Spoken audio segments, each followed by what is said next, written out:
हरे कृष्णा।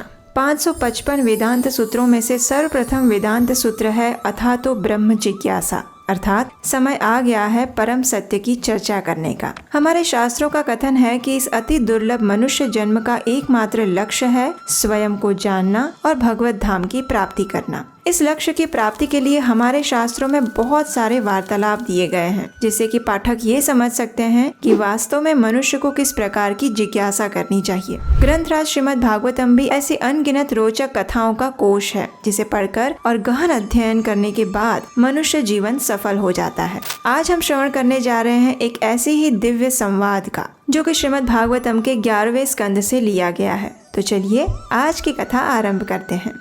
एक समय की बात है, भक्त शिरोमणि श्री नारद मुनि जी ब्रह्मांड का भ्रमण करते करते द्वारिका नगरी आ पहुँचे, जहाँ वसुदेव जी ने उनका आदर सत्कार करके उनसे जिज्ञासा की, हे महात्मा, आपके दुर्लभ दर्शन तो जीव मात्र को धन्य करने वाले हैं, क्योंकि आप सबका कल्याण ही सोचते हैं, इसलिए निरंतर भ्रमण करते रहते हैं। अपने पूर्व जन्म में मैं भगवान की माया शक्ति से भ्रमित हो गया था। इसके फलस्वरूप मैंने भगवान को पुत्र रूप में प्राप्त करने की इच्छा से आपकी पूजा अर्चना की। अब मुझे भय है कि मैं भौतिक बंधन से कैसे मुक्त हो सकता हूँ। कृपया मुझे उपदेश देकर कृतार्थ करें भगवान। नारद मुनि जैसे शुद्ध भक्त हर परिस्थिति में भगवान की सेवा करने का अवसर ढूंढ लेते हैं, इसलिए प्रसन्नता पूर्वक उन्होंने वसुदेव जी से कहा, भक्ति की महिमा कुछ ऐसी है कि इसके विषय में सुनने मात्र से व्यक्ति भव बंधन से मुक्त हो जाता है। भगवान की दिव्य कथाएं हमारे समस्त पापों का नाश करने में सक्षम है। आज मैं आपको महाराज निमि और नव योगेंद्रों के मध्य हुए वार्तालाप का वर्णन कह सुनाऊंगा,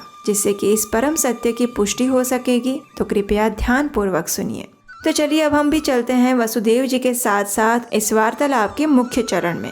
ये नव योगेंद्र महाराज ऋषभ देव और उनकी धर्म पत्नी जयंती के पुत्र थे। उनके नाम इस प्रकार हैं, श्री कवि, श्री हवि, श्री अंतरिक्ष, श्री प्रबुद्ध, श्री पिपलायन, श्री अग्निहोत्र, श्री दुमिल, श्री चमस और श्री करभाजन। ये नव योगेंद्र भगवान के शुद्ध भक्त थे एवं उनकी भक्ति के प्रचार प्रसार के लिए विभिन्न लोकों में विचरण किया करते थे। एक समय वे प्रचार करते करते महाराज निमि की यज्ञ स्थली में पधारे। उन्हें अपने समक्ष देखकर उनका उचित सम्मान करने के बाद राजा निमि ने इस प्रकार कहा, हे भक्तों में अग्रणी, आपके दर्शन तो मुक्त जीवों को भी अत्यंत दुर्लभ है, किंतु आप इतने कृपालु हैं कि बद्ध जीवों के कल्याण हेतु सदा प्रचार करते रहते हैं। आप तो भगवत भक्ति के गूढ़ रहस्यों से भी भली भांति परिचित हैं। कृपया करके मेरे मन में उठ रही शंकाओं का निवारण करके ज्ञान का प्रकाश प्रदान करें। महाराज निमि ने नव योगेंद्रों से 9 प्रश्न किए, जिनका नव योगेंद्रों ने शास्त्रोक्त उत्तर दिया। तो चलिए अब हम भी एक एक करके इस प्रश्नोत्तरी को ध्यान से सुनते हैं।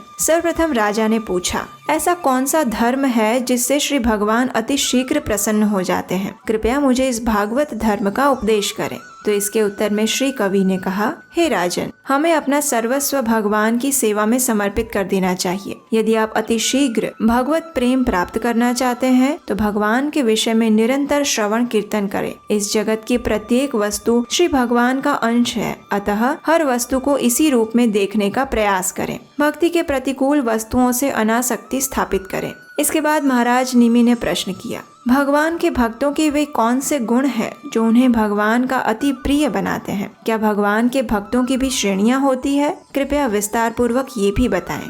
तो इसका उत्तर देते हुए श्री हवि ने कहा, भगवान के भक्तों की सामान्यतः 3 श्रेणियां होती है, उत्तम भक्त, मध्यम भक्त और कनिष्ठ भक्त। हमें एक उत्तम अधिकारी को ही अपना गुरु स्वीकार करना चाहिए। वह लाभ और हानि दोनों अवस्थाओं में स्थिर बना रहता है। भौतिक सुखों में उसका मन कदापि नहीं रमता। उसका वैराग्य इतना प्रबल होता है कि ब्रह्मांड के सभी ऐश्वर्यों के प्रलोभन से भी वो भगवान के चरण कमलों का आश्रय कभी नहीं छोड़ता। श्री हरि के उत्तर से पूर्णतया संतुष्ट होकर महाराज निमि ने आगे जिज्ञासा की, भगवान की माया शक्ति इतनी प्रबल है कि बड़े बड़े योगी तक भ्रमित हो जाते हैं। मुझे भगवान विष्णु की माया शक्ति के विषय में बताकर मुझ पर कृपा करें। राजा की इस जिज्ञासा को शांत करते हुए श्री अंतरिक्ष ने कहा, एक बद्ध जीव को 3 प्रकार का शरीर प्राप्त हो सकता है, देवता, मनुष्य अथवा निम्न योनि का। हे राजन, अब मैं वर्णन करूंगा कि प्रलय के समय किस प्रकार की स्थिति उत्पन्न होती है। सर्वप्रथम तो सूर्य का ताप निरंतर बढ़ने लगता है। इसके कारण संपूर्ण पृथ्वी पर घोर अकाल पड़ जाता है। संपूर्ण ब्रह्मांड भट्टी के समान तपने लगता है। ऐसा इसलिए होता है क्योंकि पाताल लोक में निवास करने वाले भगवान संकर्षण के मुख से प्रचंड अग्नि प्रकट होने लगती है। इसके पश्चात 100 वर्ष तक निरंतर वर्षा होती है, जिसके लिए संवर्तक बादलों का प्रयोग किया जाता है। इन बादलों से हाथी की सूंड के समान मोटी धाराएं बहती है। इतनी अधिक वर्षा होने के कारण संपूर्ण ब्रह्मांड जल मग्न हो जाता है। प्रलय के विषय में विस्तार पूर्वक श्रवण करने के बाद महाराज निमि के मन में एक और शंका उठी। उन्होंने कहा, हे ऋषिवर, आपके वर्णन से प्रतीत होता है कि भगवान की माया शक्ति के चंगुल से मुक्त होना इतना सरल नहीं है। कृपया मुझे वो मार्ग बताइए जिससे प्राणी ये असंभव कार्य भी कर सकता है। तो इस शंका का निवारण श्री प्रबुद्ध जी ने इस प्रकार किया। उन्होंने कहा, हे महाराज, सर्वप्रथम जीव को ये समझना चाहिए कि इस भौतिक जगत के सभी सुख केवल कुछ काल के लिए हैं। इस जगत में जीव की स्थिति हमेशा अस्थायी ही बनी रहती है। वह निरंतर सच्चे सुख के पीछे भागता रहता है। जब प्राणी इस तथ्य को अंगीकार कर लेता है तो वह एक प्रामाणिक गुरु का आश्रय लेता है और उनके मार्गदर्शन में शुद्ध भक्ति का संपादन करता है। भक्तों का संग इस मार्ग पर चलने के लिए अत्यंत आवश्यक है, क्योंकि वह एक दूसरे को प्रोत्साहन देते रहते हैं। फिर जैसे जैसे अनर्थ निवृत्ति होती है, वैसे वैसे भगवान के लिए प्रेम प्रगाढ़ होता जाता है और भक्त की देह में दिव्य आनंद के लक्षण प्रकट होने लगते हैं। इस प्रकार से केवल भक्ति के मार्ग से ही माया के चंगुल से मुक्ति प्राप्त की जा सकती है। इसके बाद महाराज निमि ने जो प्रश्न पूछा वो अत्यंत रोचक था। महाराज निमि ने पूछा, भगवान विभिन्न युगों में विभिन्न अवतार लेते हैं एवं उनके नाम, रंग तथा रूप भी एक दूसरे से भिन्न रहते हैं। कृपया करके इन अवतारों के बारे में बताएं। इसके साथ ही इन 4 युगों में प्रयोग किए जाने वाली उन विधियों का भी वर्णन करें जिससे भगवत प्राप्ति हो सकती है। तो इस प्रश्न का उत्तर देते हुए श्री कर भाजन कहते हैं, हे राजन, भगवान 4 युगों में अवतार लेते हैं। सर्वप्रथम सतयुग में उनके अवतार के विषय में सुने। इस युग में भगवान एक ब्रह्मचारी के रूप में प्रकट होते हैं, जिसकी कांति श्वेत है और 4 भुजाएं हैं। वे जटा धारण करते हैं और मृग छाल पहनते हैं। उनके कंधे पर जनेऊ होता है। उनके एक हाथ में कमंडल और दूसरे हाथ में अक्ष बीजों की बनी जपमाला होती है। सतयुग में श्री भगवान के हंस अवतार की अर्चन करने का विधान है। लोग ध्यान और तपस्या से इस अवतार की पूजा करते हैं। अब त्रेता युग में भगवान के अवतारों के विषय में सुनिए। इस युग में भगवान प्रजापति सुतपा एवं देवी प्रश्नि के गर्भ में जन्म लेते हैं। उनका नाम प्रश्नि गर्भ है। उनकी कांति लाल है और बाल सुनहरे।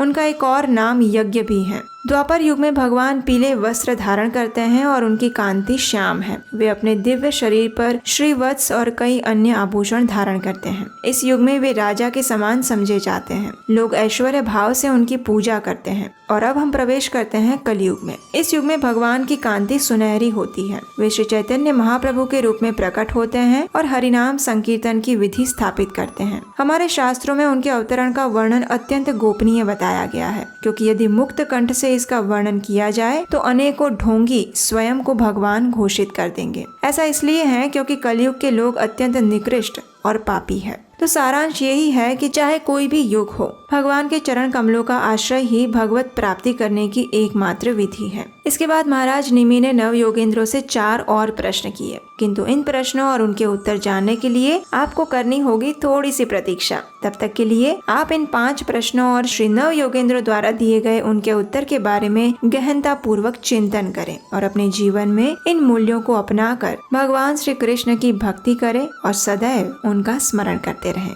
हमारे द्वारा किया जा रहा इन वैदिक कथाओं का प्रयास अच्छा लग रहा है तो आने वाली कथाओं के लिए आप हमें स्क्रीन पर दिए गए नंबर पर अपना आर्थिक योगदान भी भेज सकते हैं। हरे कृष्णा।